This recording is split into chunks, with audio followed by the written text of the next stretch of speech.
enjoying the magic course so far. I just wanted to check in and just find out how you're actually going with it. If you're learning a lot more magic, if you're going to other places and advancing in your skills of magic as well during this 30-day challenge. If I've given you enough material, or if there's too much and you're just saying, oh my goodness, a whole new magic trick every single day, I can't possibly do it. However, I know that in this 30 days, the power here is not actually the magic tricks. The power is in just doing something every single day at the same time, doing a rhythm. Taking on that rhythm actually builds our willpower.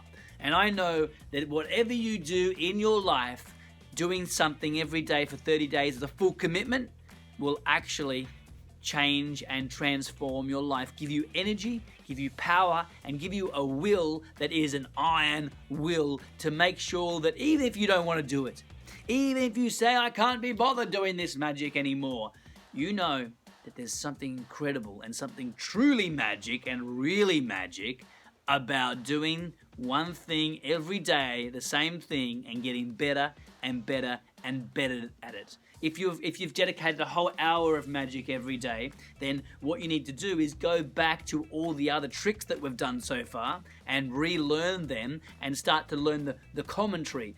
Go to a mirror and actually speak out the language, speak out the conversation in the mirror, and I can promise you that will help your memory, it'll help your ability, it'll help you to transform the way that you communicate with people generally and help you with an actual act. Because next week, we're going to be looking at the act and how you can actually use all these random magic tricks and sew them together in a well-spoken piece of performance. Because that's the goal for this 30-day challenge, to actually put maybe 3 or 4 up to 5 magic tricks together and then have a half an hour show that you can actually do and present to many people. You won't be able to stick this little science trick in. Here's a little bonus trick for you today.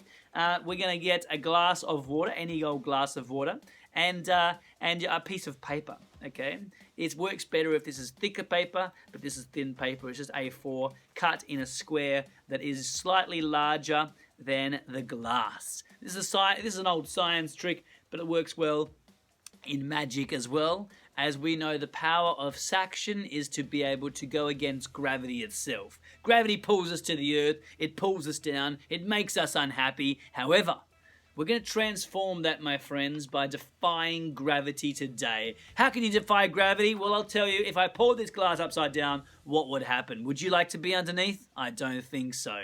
So, we're going to place this hand firmly on the top of the glass. Make sure that there's no creases around the paper.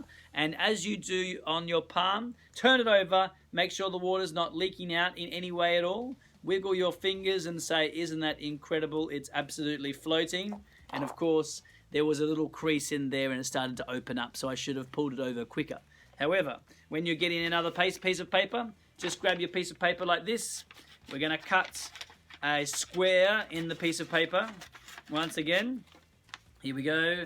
And no creases will mean that there's no way that the water can come out. Obviously, if it's thicker paper like art paper, then it's impossible for it to come out because it holds it better. But just make sure when you press down that you keep it flat all the way around.